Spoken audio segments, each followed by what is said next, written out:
शाम हो चुकी थी।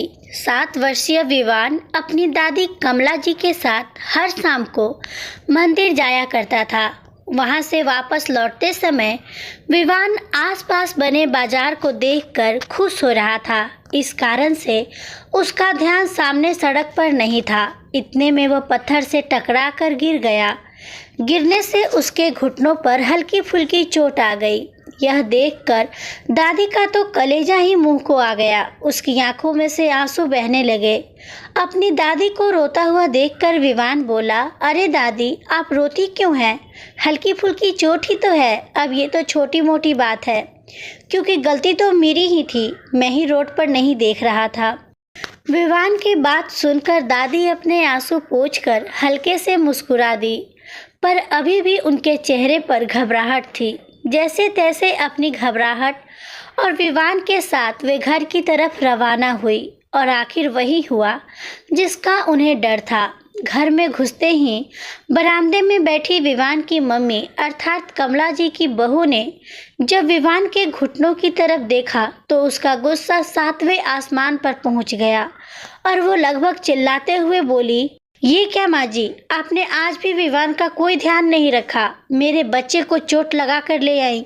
आखिर ध्यान कहाँ रहता है आपका? कितनी बार कह रखा है कि जब भी विवान को लेकर बाहर जाएं तो उसका ध्यान रखिए, लेकिन नहीं, आप तो अपनी मौज मस्ती में लगी रहती हैं।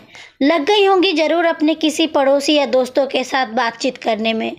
गलती मेरी ही है जो मैंने उसे आपके साथ भेज दिया।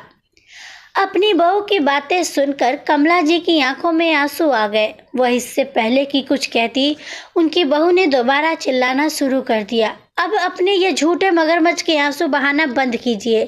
सब जानती हूँ मैं आपके नाटक। नहीं मम्मी, दादी की कोई गलती नहीं है, वह तो मेरी ही गलती थी कि चुप कर। ज़्यादा अपनी दादी का पक्ष लेने लगा है और आप मेरे बच्चे को भड़काना बंद कीजिए। रोटी हमारी कमाई की खाती हैं और हमारे ही बच्चे को हमारे खिलाफ भड़काती हैं। मुफ्त की रोटी पचती नहीं है आपको। ऐसा कहकर वो विवान का हाथ पकड़कर उसे अंदर ले गई और कमला जी वहीं अपने आंसू बहाते रह गई। बार बार अपनी बहू के शब्द उनके कानों में गूंज रहे थे। गलती बहू की भी क्या कहे जब बेटा भी नालायक हो तो। आखिर बेटा ही तो वो पहला शख्स था जिसने उनकी रोटी की कीमत उनसे पूछना शुरू की थी, ये कहकर कि मेरी पत्नी सुबह से रात तक लगी रहती है और आप हैं कि बस मुफ्त की रोटियां तोड़ती रहती हैं। थोड़ा बहुत काम नहीं करवा सकती हैं क्या? जबकि कमला जी अपने बेटे के बेटे मतलब विवान को सुबह से शाम तक संभालती थीं। यहाँ तक कि घर के कामों में अपनी बहू का बराबर हाथ बटाती थीं। कमला जी को अपने पुराने दिन याद आने लगे जब वो अपने पति के साथ गांव में रहा करती थी, जबकि बेटे बहू यहाँ शहर में किराए में रहते थे। 5 महीने पहले कमला जी की पति की मृत्यु हो गई। उसके बाद बार बार गांव न आने की समस्या का समाधान यह निकाला गया कि गांव का मकान बेचकर शहर में एक छोटा सा मकान ले लिया।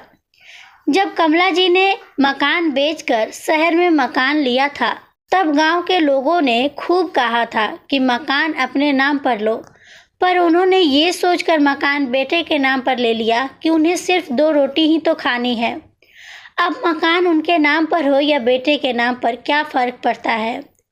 अब उसी मकान में कमला जी से उनकी रोटी की कीमत पूछी जाती है। हर रोज़ अपने स्वाभिमान के टुकड़े होते देख कमला जी का दिल बार बार रोता, पर उन्हें इसका कोई समाधान नज़र नहीं आता।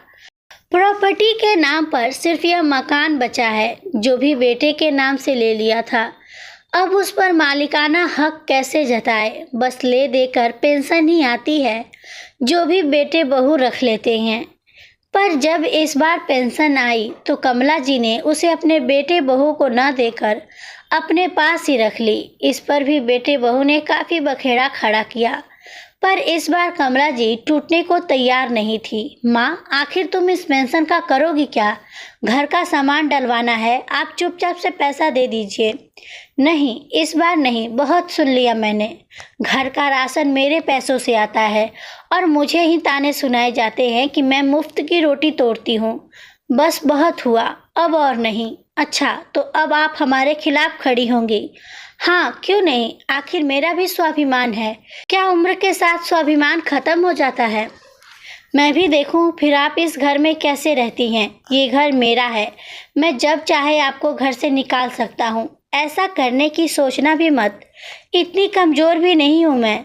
सुन लिया अपनी माँ को, देखा कैसे कैंची की तरह जबान चलती है इनकी। मैं कहती हूँ निकालो इन्हें अभी इसी वक्त। बस बहू, बहुत हो गया, बहुत बोल लिया तुमने और बहुत सुन लिया मैंने। मुझे पता था कि मेरी पेंशन आने के बाद तुम सब यह तमाशा जरूर करोगे, इसीलिए मैंने अपना बंदोबस्त पहले ही कर रखा है। अच्छा, जरा हम भी तो देखें क्या बंदोबस्त कर रखा है।